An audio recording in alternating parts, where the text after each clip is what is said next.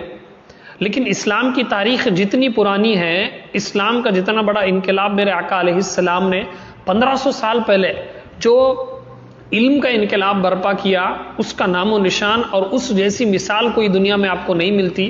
لیکن اسی نبی کے ماننے والے، اسی نبی کے کلمہ پڑھنے والے آج پوری کی پوری قوم جو ہے جاہل نظر آتی، ہمیں لکھنا نہیں آتا، ہمیں پڑھنا نہیں آتا، پوری زندگیاں گزر گئی، ہمیں کتاب نہیں لکھ سکتے۔ ہمارے بزرگان دین اس زمانے میں ہڈیوں پر، ایک اللہ کے ولی تھے، یہ حال ہی میں، مطلب یہ جنگ آزادی کے دور میں برٹشوں نے ان کو کالے پانی کا سزا دے دیا تھا۔ انہوں نے جیل میں کولسے سے کتاب لکھ دی تھی، جیل میں۔ ایک اور اللہ کے ولی تھے، ان کو بھی سزا دی گئی تھی، کنویں میں ڈال دیا گیا تھا ان کو۔ بہت بڑے اللہ کے ولی تھی، وہ کنویں میں رہ کر ڈکٹیٹ کرتے اور باہر ان کے شاگرد جو ہے اس کو لکھتے، انہوں نے کتابیں لکھی۔ ایسے کتنے بزرگان دین ہیں جنہوں نے لکھنے کا اتنا بڑا انقلاب برپا کیا، عقلیں حیران ہو جاتی۔ لیکن آج اتنی فیسلٹی ہونے کے باوجود بھی لکھنا ہماری عادت ہے نہیں۔ اسی لیے ایک بہت بڑا سبق جو ہے ہمیں یہ ملتا کہ ہمارے اندر، اپنے بچوں کے اندر پڑھنا لکھنا سکھاؤ، اپنے اندر علمی شعور بیدار کرو۔ بھوکے رہو، پرانے کپڑے پہنو، پھٹے ہوئے کپڑے پہنو، لیکن لکھنا پڑھنا اپنے اندر بیدار کرو، علمی شعور اپنے اندر بیدار کرو، ورنہ ہمارا کوئی نام و نشان نہیں رہے گا۔ صفحہ ہستی سے ہمیں ایسا مٹھا دیا جائے گا اور ایسا ختم کر دیا جائے گا کہ نہ ہماری قبروں کا نام و نشان ہوگا، نہ دنیا میں کوئی ہماری حیثیت ہوگی۔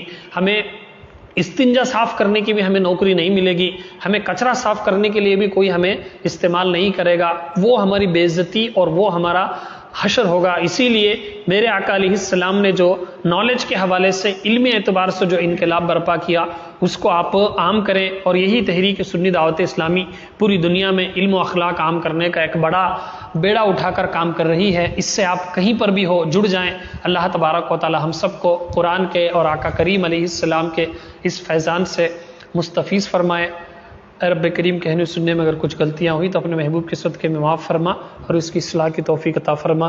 استغفر اللہ ربی من کل ذنب واتوب الیہ وما علینا الا البلاغ المبین۔